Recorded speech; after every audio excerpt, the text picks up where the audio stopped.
আমি ভিক্ষা করে ফিরতেছিলেম গ্রামের পথে পথে। তুমি তখন চলেছিলে তোমার স্বর্ণরথে। অপূর্ব এক স্বপ্ন সম লাগতেছিল চক্ষে মম।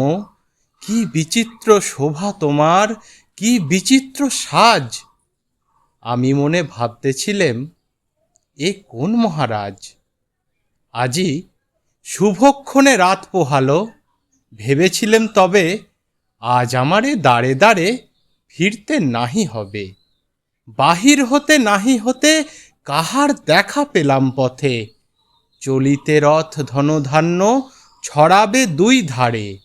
মুঠা মুঠা কুড়িয়ে নেব, নেব ভাড়ে ভাড়ে।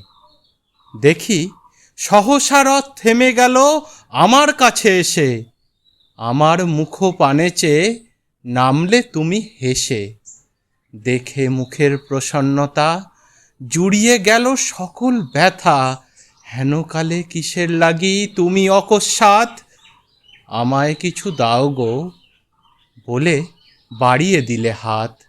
মরি এ কি কথা রাজাধিরাজ, আমায় দাও গো কিছু। শুনে ক্ষণকালের তরে রইনু মাথা নিচু। তোমার কি বা অভাব আছে ভিখারি ভিক্ষুকের কাছে। এ কেবল কৌতুকের বশে আমায় প্রবঞ্চনা। ঝুলি হতে দিলেম তুলে একটি ছোট কণা। যবে পাত্রখানি ঘরে এনে উজাড় করি একি, ভিক্ষা মাঝে একটি ছোট সোনার কণা দেখি।